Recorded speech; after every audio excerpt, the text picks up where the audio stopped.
Olá, bem-vindos ao Papo com o Editor dessa semana. Eu sou Lorena Rodrigues, sou editora do Broadcast Político e, junto com o repórter Bruno Luiz, vou entrevistar hoje o deputado federal Ricardo Salles, do PL de São Paulo, o deputado que foi ministro do Meio Ambiente no governo Jair Bolsonaro e deve se lançar candidato à Prefeitura de São Paulo no ano que vem. Deputado, muito obrigada por aceitar nosso convite. Gina, Lorena, Bruno, muito obrigado pelo convite. Deputado, eu queria começar já falando sobre essa corrida da prefeitura.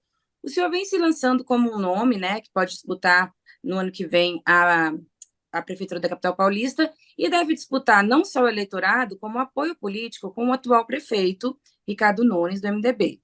O senhor acha que deveria haver uma candidatura única da centro-direita, direita e da extrema-direita, e o senhor acha que poderia ser esse nome? Veja, eu acho inviável ter uma candidatura única por uma razão. O Ricardo Nunes não apoiou o Bolsonaro na eleição em 2022. Ele próprio, inclusive, Ricardo Nunes, comentou numa entrevista ao Estadão, especificamente, que não queria ser o candidato da direita, que não seria o candidato da direita. Portanto, quer me parecer, portanto, se ele não apoiou o presidente Bolsonaro e ele mesmo não quer ser o candidato da direita, esse espaço de candidato da direita, da centro-direita, tem que ser ocupado por alguém que de fato representa essa visão. E eu tenho me colocado como essa pessoa, porque fui o terceiro deputado mais votado do partido, o quarto deputado mais votado do estado de São Paulo, o quinto do Brasil. Já fui secretário aqui em São Paulo por mais de uma vez, fui ministro do Meio Ambiente e hoje sou deputado federal. Então, estou do PL, que é um partido que, graças a todo esse esforço do presidente Bolsonaro, do presidente Valdemar, de todos aqueles deputados federais e estaduais que trabalharam nessa eleição de 2022, fez a maior bancada do Brasil. Maior tempo de televisão, maior fundo partidário, exatamente por se colocar o PL como um partido liberal de direita. Então, este é o partido que tem a legitimidade para fazer essa representação. Sim, deputado. O PL, alguns setores do PL aqui de São Paulo, ainda falando sobre essa questão da candidatura, né, tem defendido a manutenção da aliança com o Ricardo Nunes, o apoio ao Ricardo Nunes nas eleições do ano que vem. Eu queria saber como é que o senhor pretende viabilizar a sua candidatura, se ainda há essa dificuldade de unificar o próprio PL em torno do seu nome. Bom, essa é uma questão realmente muito importante. Nós temos enorme respeito pelo Valdemar da Costa Neto, que é o presidente do partido, quem coordena a executiva nacional, mas há uma questão relevante que é, primeiro, o grande ícone do PL é o presidente Bolsonaro. O grande ícone do PL é o presidente Bolsonaro, que apoia o meu nome, né? Não só porque eu fui ministro dele, mas fiz campanha para ele, tenho alinhamento político com o grupo representado pelo presidente Bolsonaro. Então, este é o primeiro ponto. O presidente Bolsonaro apoia o meu nome, não o do Nunes. Segundo, os deputados bolsonaristas, tanto os estaduais quanto os federais, estão todos do meu lado, preferem o meu nome. E há diversos deputados, mesmo fora dessa seara dos bolsonaristas, que também apoiam o meu nome. Quer dizer, deputados que já eram do PL antes que os bolsonaristas ingressassem no partido.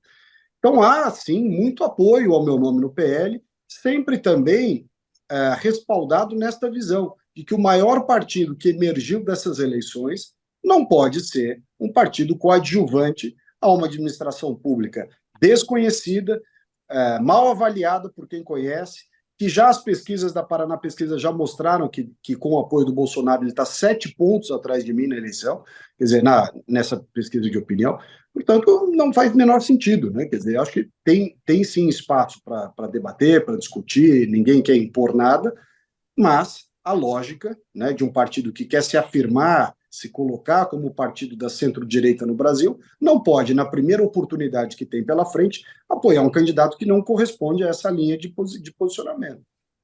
Deputado, quando o senhor fala que o presidente Bolsonaro apoia o nome do senhor, que garantia que o senhor tem desse apoio hoje? Porque o Estadão até publicou recentemente que o ex-presidente teria conversado com o Nunes e falado para o Ricardo Nunes que quem vai decidir sobre o apoio do PL é o Valdemar Costa Neto. O presidente Bolsonaro disse para o senhor, o presidente Bolsonaro gravou vídeo, como é que está essa questão do apoio do presidente Bolsonaro? Que o senhor falou com bastante convicção, né? Não, tenho absoluta convicção. Tive ontem com o presidente Bolsonaro e ele reiterou o apoio dele ao meu nome. Ele mencionou em Ribeirão Preto que não só o candidato dele sou eu, como o candidato dele não será o Nunes, justamente porque o que eu disse aqui há pouco, o Nunes não apoiou o Bolsonaro em 2022. Ele não só não apoiou o Bolsonaro em 2022, como disse ao Estadão que não será o candidato da direita. E mais do que isso, na semana passada deu uma entrevista à Rede TV, o jornalista Kennedy Alencar, dizendo que o Bolsonaro tinha cometido uma série de erros e que o grande líder político do Brasil era o Lula. Quer dizer, não tem cabimento você cogitar que o presidente Bolsonaro possa mudar de ideia, né? Eu estou dizendo, ele falou isso publicamente na entrevista, no dia que chegou no Brasil, na entrevista que concedeu, dizendo que preferia o meu nome. Depois ele disse isso em diversas oportunidades e tem reiterado isso em conversas comigo, inclusive acontecida ontem. Então, eu estou tranquilo com Mas publicamente ele ainda não declarou, né, Claro, deputado? porque há por parte de todos nós um grande respeito ao Valdemar da Costa Neto enquanto presidente do partido. Bolsonaro é presidente de honra, e as conversas têm sido feitas entre o presidente Bolsonaro e o próprio Valdemar, entre os deputados mais próximos ao presidente Valdemar, sobre esse assunto, e por nós também, candidatos, deputados federais e estaduais, bolsonaristas. Quer dizer, agora, ninguém vai chegar do dia para a noite e dizer, não, está decidido, a um ano da eleição, ter uma conversa peremptória nesse sentido. Não é isso, e não é isso também que a gente espera. As coisas são feitas com muito cuidado na política, um dia de cada vez e tudo mais. Mas todos os indícios do grupo do presidente Bolsonaro, dos deputados federais, dos estaduais, e de gente que sequer era desse grupo originalmente, tem sido em relação ao apoio ao meu nome.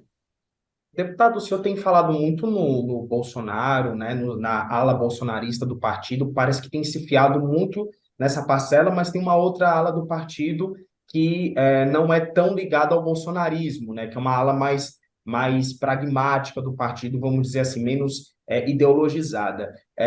Como é que estão as conversas do senhor em relação ao Valdemar da Costa Neto para sua candidatura, né? E também com essa ala, porque o senhor precisa dessa unidade de todo o partido, né? Me parece que não vai conseguir viabilizar uma candidatura se não tiver todo o partido com o senhor, né? Como é que está para garantir esse apoio de outras alas do PL? Bom, nós temos conversado muito. O partido, como você colocou bem, o partido é um só. É claro que há perfis diferentes, uma vez que haviam deputados federais e estaduais que já faziam parte do Partido Liberal antes desse grupo bolsonarista entrar, e é natural que eles tenham as suas visões e tudo mais, e há o grupo dos bolsonaristas, né, que entraram depois e que estão homogeneamente junto comigo nessa visão. Mas deste outro grupo que você se referiu, como eu disse aqui há pouco, já há muitos deputados, tanto estaduais quanto federais, que já constataram a inviabilidade da reeleição do atual mandatário aqui na cidade de São Paulo e, portanto, a necessidade de nós termos candidato próprio. Nesta lógica de candidatura própria, o nome que se colocou e que tem viabilidade eleitoral demonstrada nessas eleições de 2022 foi o meu. O Eduardo, que tem uma grande respeitabilidade, inclusive eleitoral e tudo, já disse que não tem intenção, não tem vontade de ser candidato, e o próprio presidente, naquela entrevista que deu no dia que chegou no Brasil de volta, já mencionou que entendia que era melhor eu ser candidato, e o próprio Eduardo gravou uma entrevista a uma rede de televisão dizendo com todas as letras que o apoio da turma é em torno do meu nome. Portanto, eu acho que é absolutamente natural que hajam as conversas, que hajam cálculos eleitorais, objetivos, técnicos, né? Inclusive sob o ponto de vista de alianças e tudo mais, mas que caminhe para uma candidatura nossa do PL, que seja nossa do PL de verdade.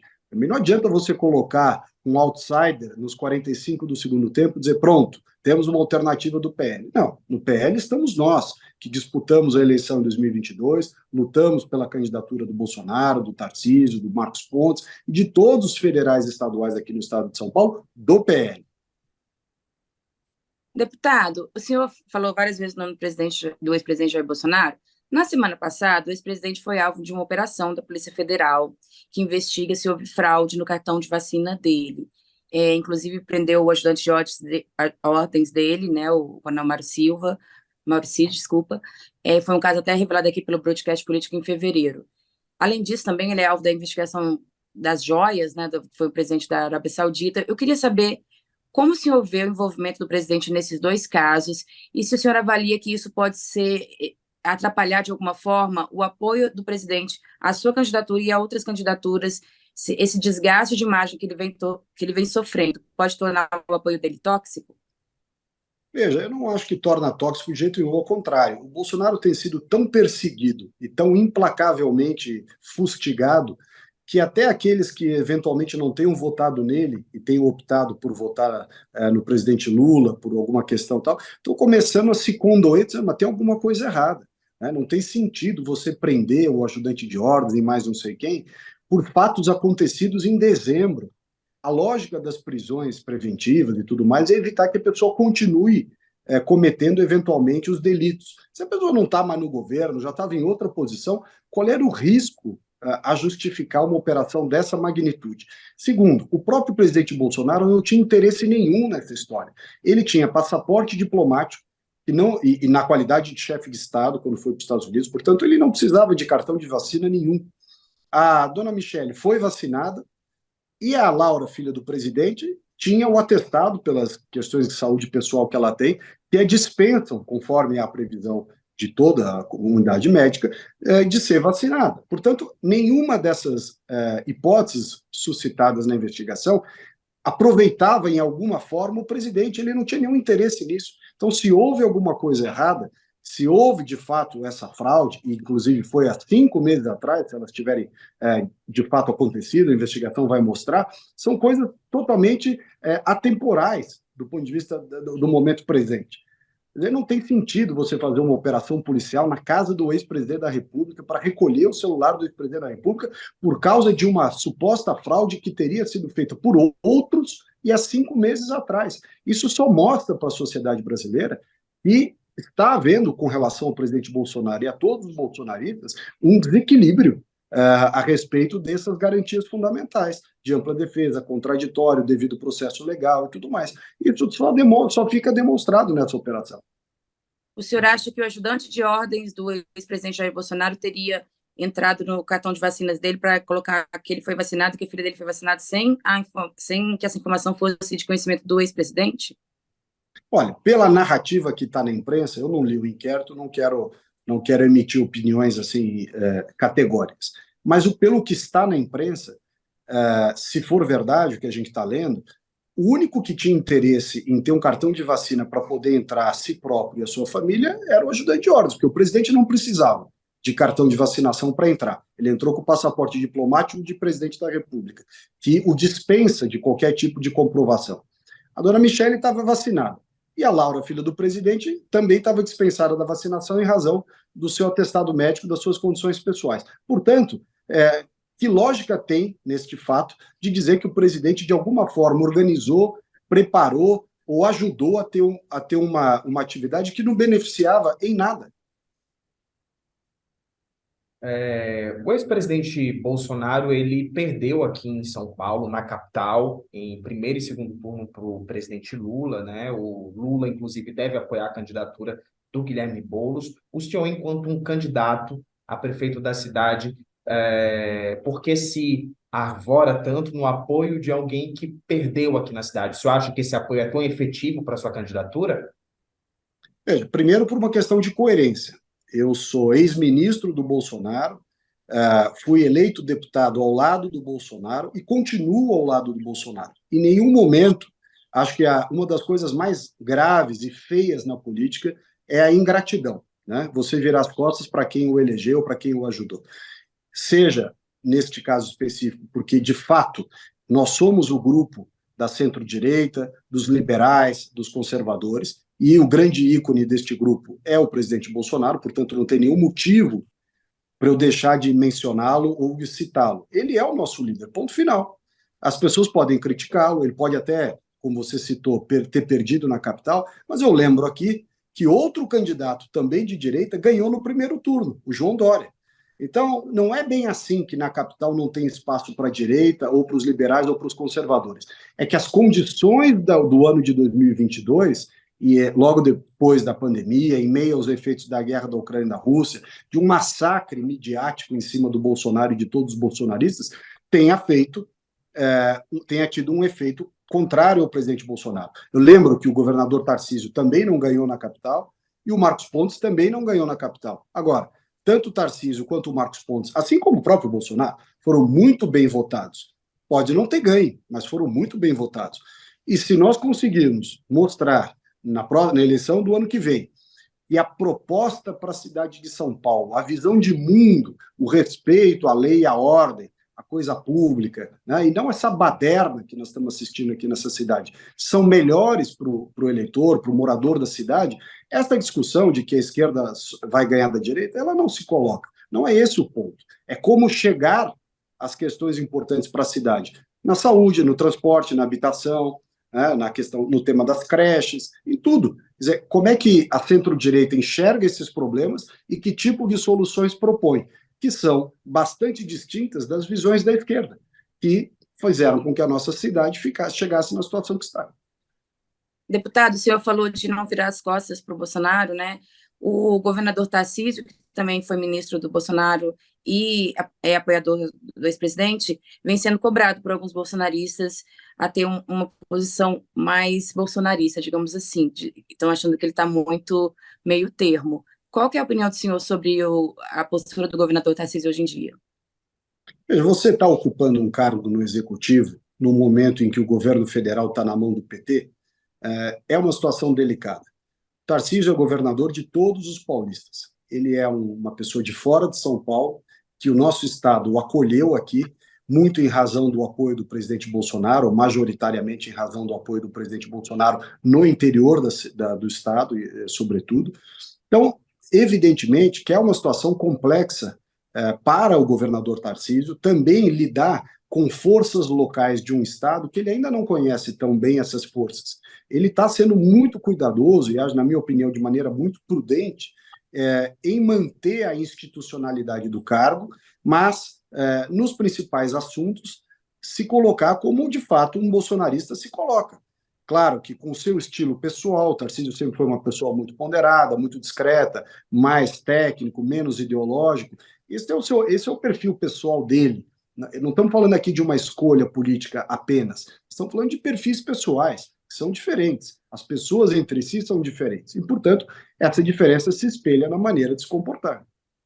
E o senhor conta com o apoio do Tarcísio no ano que vem? Porque o Republicanos também já disse que pode apoiar o Nunes, né? Ali na Assembleia, tem muitos deputados republicanos que preferem apoiar o Nunes. O senhor conta com o apoio do Tarcísio? O senhor tem essa garantia, como o senhor tem do Bolsonaro, desse apoio? Vamos lá. Aqui não se trata de garantia. Eu tenho bastante convicção de que do lado que estiver o presidente Bolsonaro é o lado que estará o governador Tarcísio.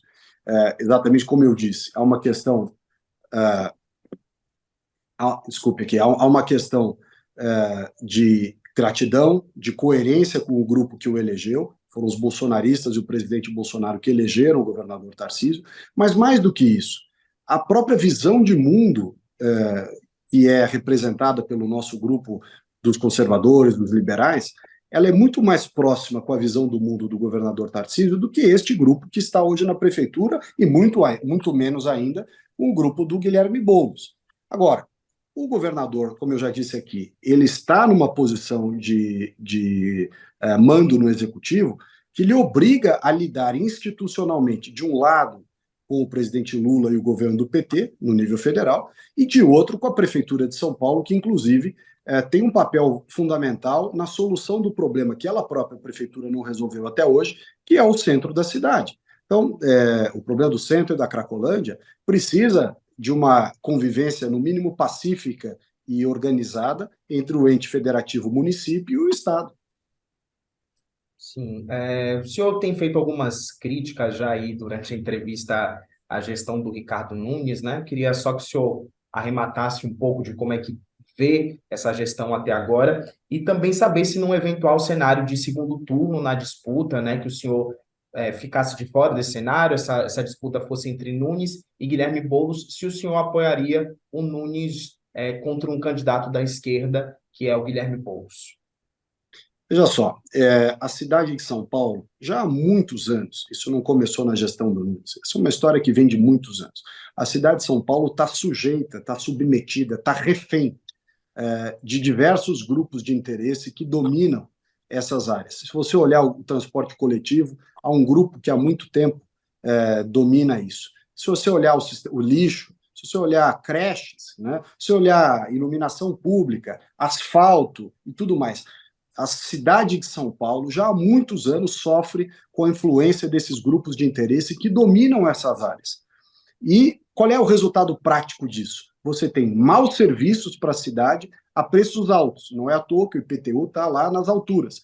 Por quê? Porque a lógica contrária da boa administração, que você traz para a cidade bons serviços, bons produtos, ao melhor preço, portanto, com menor custo para o contribuinte. Quando você tem uma captura dessa situação toda por esses grupos de interesse, máfias e lobbies e tudo mais, esta lógica não se impõe, a lógica positiva de você bloquear, brecar esse tipo de coisa. E eu acho que esta é a grande crítica à administração municipal. Né?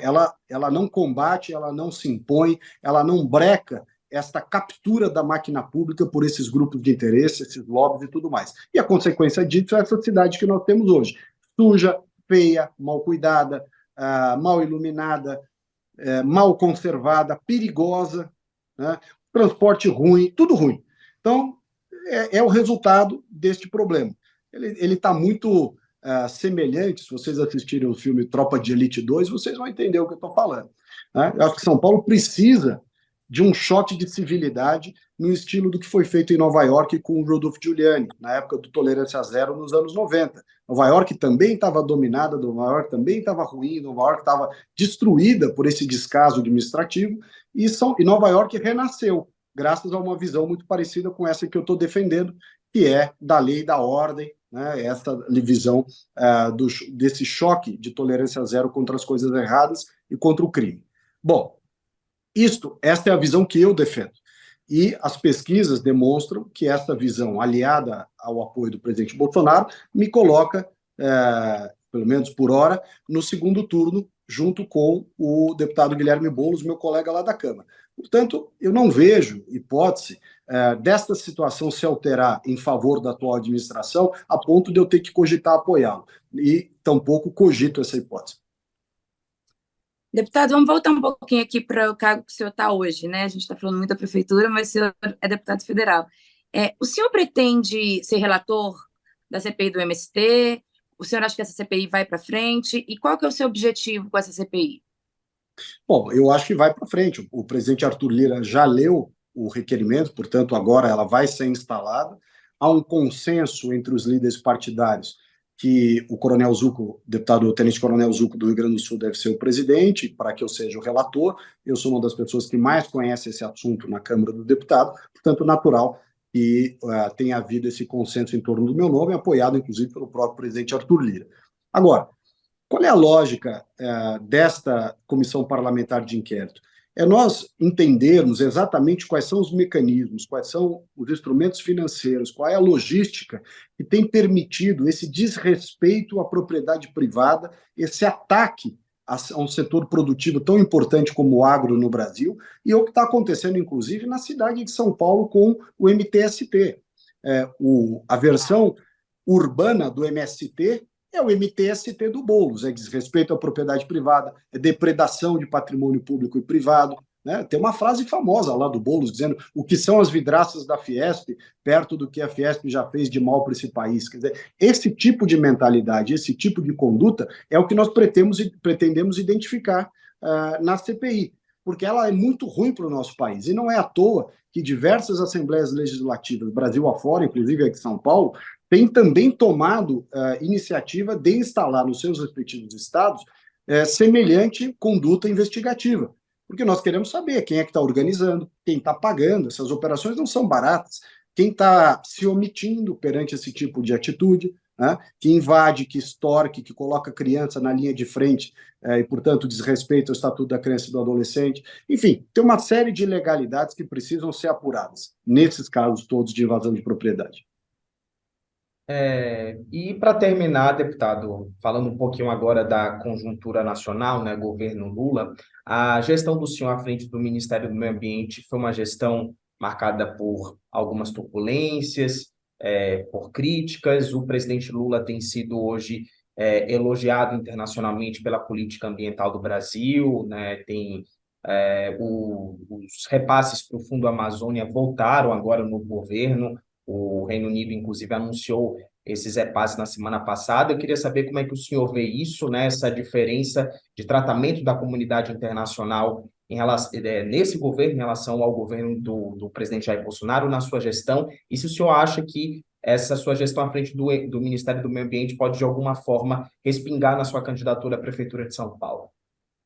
Olha, nós fizemos uma gestão muito voltada para a agenda ambiental urbana, que é o grande problema brasileiro, que, aliás, o governo do Lula está tentando destruir o marco legal do saneamento. Publicou decretos para destruir o marco legal do saneamento, e graças à Câmara dos Deputados, esse absurdo do governo do Lula foi derrubado. Aliás, é importante lembrar que a Marina Silva não deu um pio sequer, não falou uma vírgula em defesa do marco legal do saneamento, quando o seu governo, o governo do presidente Lula agora, atentou contra o marco legal do saneamento. A Marina se omitiu completamente, não fez uma única defesa do marco legal do saneamento. Aliás, como não fez nas suas gestões anteriores. Eu poderia aqui ser tão venal com ela, como eles foram comigo no passado, e dizer que o desmatamento no Cerrado e na Amazônia também não para de aumentar. Em 5 meses de governo Lula, continua num número crescente. Mas eu prefiro ser mais responsável e mais coerente com os fatos e dizer o seguinte: enquanto o governo não entender que a pobreza e a miséria são os maiores inimigos do meio ambiente, em qualquer lugar, inclusive na Amazônia, não vai ser possível conter essas ilegalidades. É preciso fazer a região da Amazônia prosperar, né, ter desenvolvimento econômico sustentável de verdade, não apenas no discurso. Isso se reflete também na nossa postura com relação ao exterior. Nós estamos vendo aí algumas declarações dos Estados Unidos, da Europa, da Inglaterra, dizendo que vão colocar dinheiro no Fundo da Amazônia. Eu só acredito vendo, porque essa turma está há 15 anos, desde que houve o protocolo de Quioto, e há 7 anos, desde o Acordo de Paris, prometendo bilhões e bilhões de dólares aos países em desenvolvimento em razão dos seus créditos de carbono, e reiteradamente vem dando calote nos países pobres. Portanto, esse discurso até agora não convence, só vai convencer a hora que eles transformarem discurso em prática, e na proporção que esse desafio do meio ambiente no Brasil e os créditos de carbono que nós temos sejam efetivamente reconhecidos por eles, e não em discursos que são, em grande medida, uma discussão meramente política por parte desses grupos de esquerda no mundo inteiro. Deputado, infelizmente a gente já está chegando aqui no final do tempo, já estamos até estourados, mas a gente teria muito assunto ainda para conversar. Agradeço a presença do senhor, já convido para vir de novo, porque a Prefeitura de São Paulo interessa muito para a gente o tema, e vamos conversar mais para frente. Vamos sim, Lorena. Bruno, muito obrigado a vocês aqui pela oportunidade. E muito obrigada aos assinantes do broadcast.